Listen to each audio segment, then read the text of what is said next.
Right. Hello and welcome, FPL managers, and welcome to the Zonal Weakness for game Blank Game Week 34, brought to you by Gono Football Fantasy and, of course, powered by Fantasy Football Scout.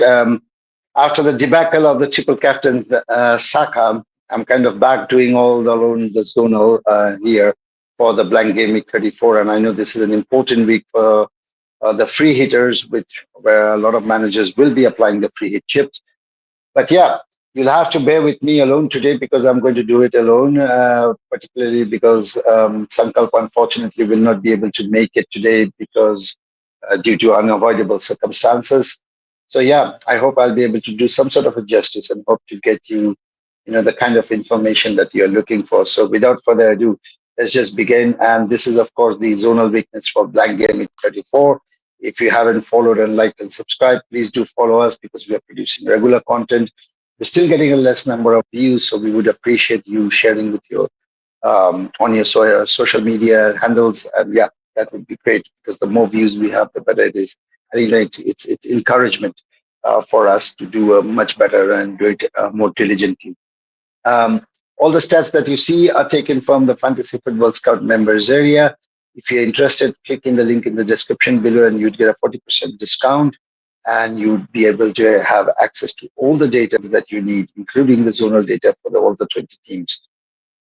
So, yeah, now let's get straight into the show. This is the blank gaming chart. And of course, if you can see a lot of white there, one thing before we start, I would like to say, I wish we had a bit one extra slot for strikers this game week. That's particularly because there's a lot of promising strikers who stand out, and the choices becomes a little bit more difficult. But anyway, the zonal is there in particular to help you out and decide as to which striker you should really opt for. So let's start with the first match between Newcastle and Ipswich. And of course, the Newcastle, as you can see, is all white. The left flank, the right flank, and the center looks very promising. And I'd particularly start with the right flank where Barnes is occupying. Ipswich have actually considered 32 chances, and they are the worst side down the right flank. So that makes Barnes an interesting shout. Now, before I get into all the players, just to let a reminder that we do not predict who's going to start and who's not going to start. We usually try to position their players according to the heat map and the position that they are occupying. So if it is Barnes who's starting, he's likely to do well against Ipswich. Now, center looks a little bit promising for Isaac, and I can understand the overwhelming enthusiasm among the FPL managers, particularly because this is where Ipswich have considered 22 chances and are ranked third. Whereas Murphy, who's in a great form over the last couple of game weeks, is likely to do well again this week because of the fact that Ipswich have actually considered 40 chances down the left and are ranked worst. Now these players are also standing out in terms of the crosses conceded. So I think if you have Newcastle assets or if you are planning to play your free hit, tripling up on Newcastle would be a very good option. Uh, Moving on to the next fixture, which is the Leicester versus Wolves. Now, there's a lot of interest between for Cunha, so let's focus there first. And this is the zone where Leicester have actually considered 29 chances and are ranked second, and that's where Cunha is going to occupy now. There's a lot of interest from Manchester United, so I'm not sure where his head is, but yeah, if he plays, I think he's still going to be a good option. And Ed Nouri, of course, is forever. They're occupying that particular zone, so he's likely going to do well. Might be again providing another double digit. You never know. At least the stats suggest that he's likely to do quite well in this week. Stan Larson is a differential who is likely to do extremely well this week, particularly at least the zonal indicates, as Leicester have actually considered 28 chances and are ranked worst down the center. Now, this is where Larson will be occupying, and he's a man on form, scoring 5 goals in 5 matches, of course. So he's a good differential as well. So if you are really looking to play your free hit and try to pick up some of the differential, I think he should be the one who should be on top of your priority list in particular. Sarabia is not the one I'm quite interested in, and I know he's been scoring goals recently. But again, this is where Leicester have considered 26 chances and are ranked third, but I'm not quite interested on that particular asset either. Before we move on to the Liverpool versus Tottenham, I'd just like to focus on Southampton versus Fulham. There's a lot of interest among managers for Jimenez, and that's rightly so, as is the Zonal is in favor of Jimenez because Southampton are actually considered 24 chances and are ranked second. So Jimenez is likely to do well. A lot of interest on Sessegnon, but I think the manager's recent comment about Harry Wilson being available and he might start on the bench or he might start from the beginning makes Sessegnon a bit of a tricky pick. The IOB and Robinson, on the other hand, is looking like more of a good option, particularly IOB being on penalties. And of course, Southampton have actually considered 28 chances down the right flank and are ranked third. So Robinson and IOB are the ones I would really focus on if I'm to. But again, if you want to really go down the differential path and you want to take the risk, Sessegnon is an extremely good pick. From the Liverpool Tottenham point of view, there's a lot of interest on Diaz. Diaz, who will play down the right flank of Tottenham, and that's where Tottenham have actually considered 18 chances and are ranked ninth. So again, I'm not quite sure whether it's going to be Diaz who's going to occupy that space or it's going to be Gakpo, but whoever it is likely to do quite well. Salah, on the other hand, his zonal doesn't look very promising, but Salah being Salah, I can't just rule out the possibility that he's not going to do quite well. So that's not something what I'll be advocating. So if you are on free hit, I would still suggest that you pick on Salah because again, on the left flank, Tottenham have actually considered 12 chances and are ranked 13. So yeah, do not go or try and not prepare a team without Salah in it. Um, Everton versus Chelsea. I think this is an interesting one with a particular focus on Parma. Now, that's where 17 chances Everton have considered, particularly down the center, and they're ranked ninth.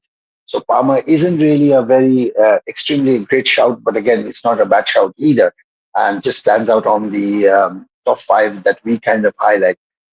He's ranked ninth, so that's an interesting option too. But Sancho and Neto are likely to do well, at least exploiting the weakness of Everton from the right flank, where they have considered 27 chances and are ranked fourth. So that would be an interesting shout too.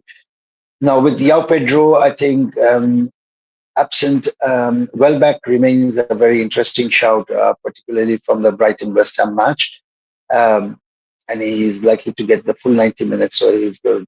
And if you're really focusing on that particular angle, then you would see that West Ham down the center have actually considered 21 chances and are ranked fifth. So Welbeck is a very good differential and is likely to do well. His minutes are more or less kind of guaranteed in the absence of Yao Pedro. So I think if managers are really looking for some differentials in their free hit, Strand Larsen and Welbeck would be a very good shout too. Moving on to the Brentford versus Nottingham Forest, Wood is back in the four again, and he scored in the last match. And this match is again going to be another interesting opportunity for Wood because down the center, Brentford have actually considered 22 chances and are ranked third, whereas Hudson-Odoi also looks like a promising option for this game week, where Brentford have actually considered 23 chances down the right flank and are ranked fifth. So these are the two options where you would see um, Nottingham Forest will likely do well. Alenga still remains a differential and still kind of quite ignored by the FPL managers. Uh, but again, he's tipped to do well this week. At least the zonal indicates, or in zonal is in favor of it, where Alenga is likely to do well because Brentford have actually considered 26 chances and are ranked third. So I wouldn't really bench any of the Nottingham Forest players, particularly even Neco Williams. The chances of a clean sheet is also there as well. From the continuing in that particular match, Brentford, I think it's only Mbumo who stands out. He's the man on form. Last week he's done very well, continues to do well. I think there's a little bit of chance for Brentford to climb up the rank and look for some European competition. So that would be that. But Mbumo, where he's going to occupy that position down the left flank of Nottingham Forest. Nottingham Forest have actually then considered 34 chances that particular flank and are ranked second. So Mbumo is not really far away from that either. Right. So let's go on to this next slide and see what's there. There's not much white here, so I'll just focus on the white, and it's a lot of green. I'm not going to cover all the fixtures here, But just to focus on the Manchester United versus Bournemouth, it's only Semenyo that stands out. Ivan Lisson and Clivert are interesting option, although they are not Mark White, because Manchester United down the center have actually considered 19 chances and are ranked seventh.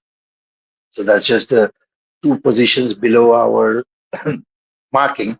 But again, seventh is not a pretty bad rank either. So it's a very good, interesting shout. Evan Lissing, he could do well this week. Semenyo, in terms of the crosses considered, stands out, particularly from the left flank. Manchester United have actually considered 66 chances and are ranked third. So yeah, watch out for Semenyo and Evan Lissing if you are planning to do so. And of course, the Europa League semi-final is in the mind of Manchester United. So I think they will be focusing much more there. Um, yeah, so Bournemouth's chances of keeping a clean sheet is likely high. And of course, Manchester United itself are finding it difficult to score goals in the Premier League. So that would be uh, that is something that we should take into consideration as well. Brighton versus West Ham. Here, what Prowse is standing out in particular from the left flank, because Brighton from the left flank have considered 23 chances and are ranked fifth. What Prowse is likely to do well, but I don't think so. Anyone of us are actually fancying any of the West Ham assets. But yeah, in case you are just interested, that would be a good option. From the Fulham asset, Southampton asset, sorry, in particular the match against Fulham. I think it's Onuachu that stands out in the headed considered, where Fulham seems to be quite leaky, conceding 14, 17 chances, headed chances, and are ranked fourth. So that's something that we need to watch out. The problem with Southampton is that they are in a habit of, scoring just one goal at the very last moment and then, kind of taking the clean sheet away. So I would not be surprised if Southampton manages to score another goal again against Fulham and then takes the Fulham again. But that should not actually discourage us to take on the defensive assets from Fulham. But again, keep that back of your mind that Southampton are finding it difficult to score goals